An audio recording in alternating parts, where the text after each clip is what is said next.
na siomai.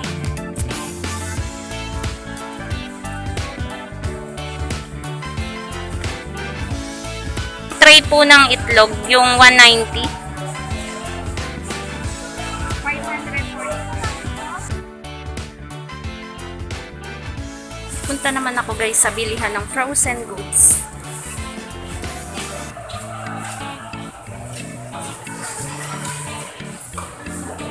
Babalikan ko na lang guys yung siomai tsaka yung itlog.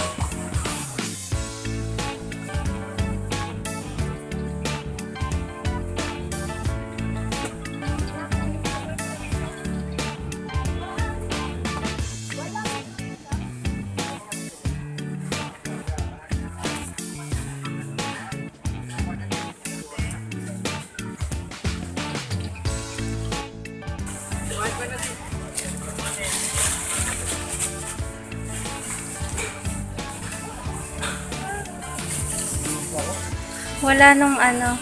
Mamaya babalik ako. Bibili muna ako guys ng kadena. Kadena. Kano ba dito kuya?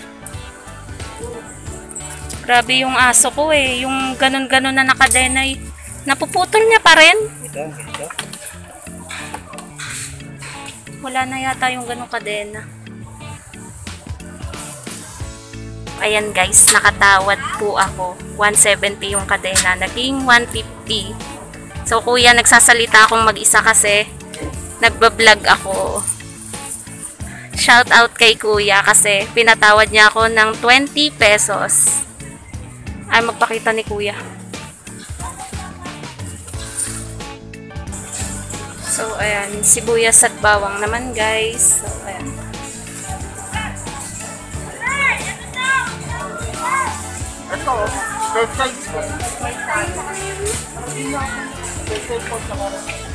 So, yan. Mamimili ako ng, dito ako lagi bumibili ng sibuyas at bawang. Kasi ang ganda ng arrangement nila guys. Sobrang linis.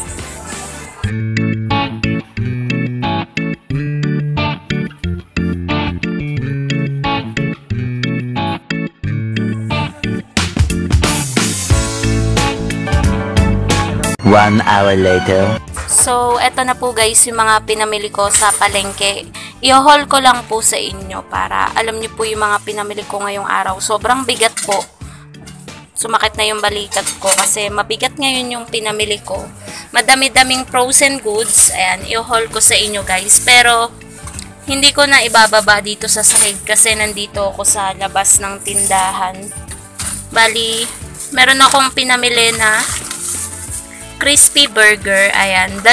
Bali, 4 na pack ito guys. Kasi, sabi nung nag-a-assist sa akin, 4 daw yung kunin ko para may discount. And, meron na din sa wakas, after 1 month, meron ng McKinney sisig. So, ito. Mabenta kasi ito sa akin. Kaya tuwang-tuwa ako nung nakita ko kanina na meron ng McKinney sisig. So, 5 pack yung binili ko. Tapos, bumili din ako ng star cheese. Ayan, 4 na pack na star cheese. Tapos, sa ilalim guys, hindi ko makita yung putlong. Bumili din po pala ako ng putlong. So, madami-dami to. Mabigat to. Halos nasa 10 kilo itong frozen goods. And, yung sa kabila naman na eco bag, nandito naman yung ayan, napasama tong siomai, gawa ng sikip na kasi dito. Isinama ko na lang itong 2.5 siomai kasi puno na po dito sa eco bag na pula. And bumili din po pala ako ng 3x10 na plastic. Ito po yon, yung green. And bumili din po ako ng plastic ng yellow kasi wala na akong plastic ng yellow. And paubos na din yung yellow ko. Baka gumawa na din ako mamaya or bukas. Tapos, sa ilalim naman yan guys, yung mga, wait lang, bababa ko muna tong siomai dito. Ayan, lagay ko muna dito guys. Ang kulit ng aso ko. eto pa, yan. Medyo nabasa yung ano. Pero, plastic lang naman yung nabasa. Ayan. Iba't ibang klase, guys, ng tinapay. Ayan, hinahanap-hanap yan sa akin ng mga customer. So, ayan. May hopya, puto seko, may cheese bread, meron itong ube. So, ayan, i-display ko to mamaya. Worth 150 pesos to. And sabi din nung nagtitinda doon, pwede ko daw ibalik yung mga may amag na tinapay. So, sobrang bait nung nagtitinda doon. Sinabi din niya kung gaano bawat klase ng tinapay, kung gaano katagal yung itinatagal niya bago mabulok. So, pwede daw bago mabulok ay dalhin ko na agad sa kanya para mapalitan niya na agad. Para hindi daw ako malugi. So, mabait yung may-ari nung magtitinapay doon sa palengke. So, pasok ko na ulit dito.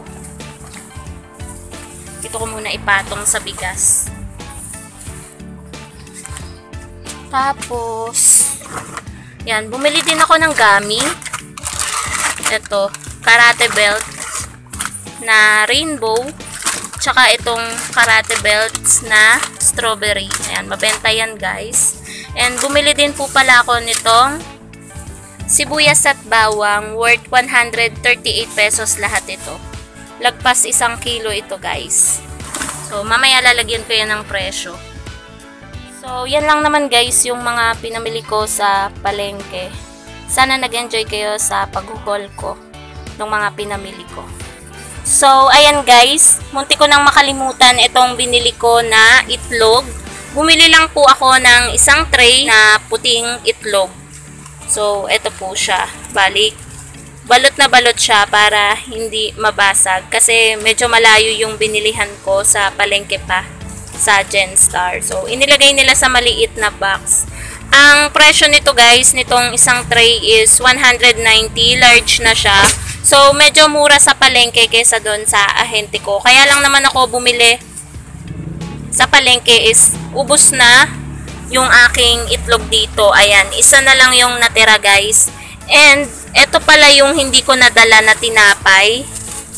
Dapat ay nadala ko kanina. Pwede pala siyang ibalik. So, ng mga nakaraan, nabulukan din ako ng mga sliced bread kasi hindi siya masyadong mabenta. Pwede pala yun ibalik.